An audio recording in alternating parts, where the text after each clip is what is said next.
think if we were to capture that mindset and go throughout our day and just kind of almost observe what's taking place and go, man, everything that is happening to me is an opportunity to spread the good news of Jesus.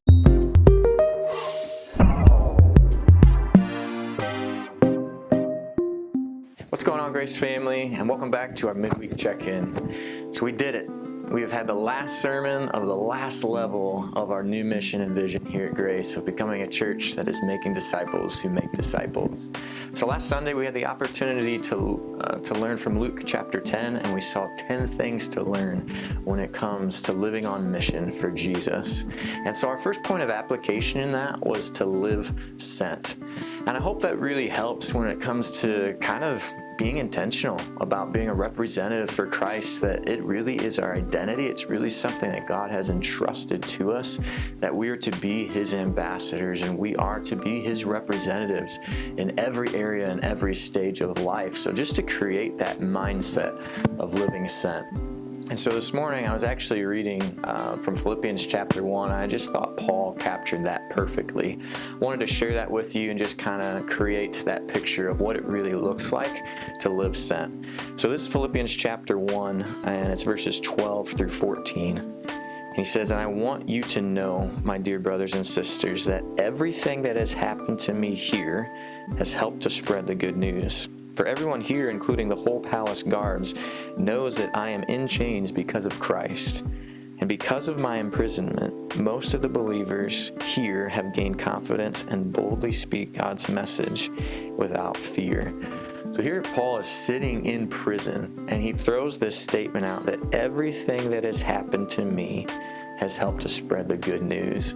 And I think if we were to capture that mindset and go throughout our day and just kind of almost observe what's taking place and go, man, everything that is happening to me is an opportunity to spread the good news of Jesus.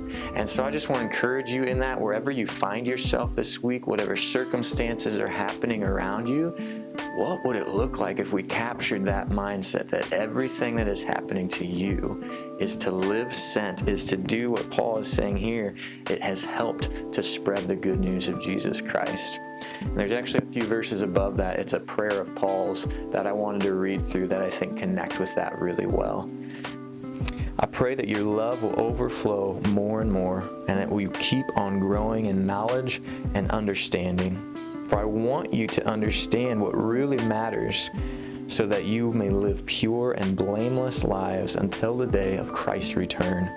May you always be filled with the fruit of your salvation, the righteous character produced in your life by Jesus Christ, for this will bring much glory and praise to God." And it's that whole idea of transformational living, having that righteous character of Christ to the point of realizing that everything that is happening is an opportunity to spread the good news of Jesus.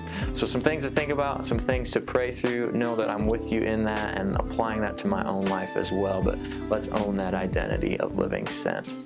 So looking ahead at this next Sunday, Megan and I will actually be out of town. We'll be traveling to a conference, but you'll be in good hands as a member of the preaching team. Randy Vogel's going to be preaching, and he's going to be looking at what does it mean to love one another as I have loved you. So it's kind of going back to our first level and loving people where they're at and really looking at those words of Jesus and how to apply that and live that out. So that's in John chapter 13, verses 34 and 35. Look at that, pray through that, be ready to engage and learn from that this Sunday.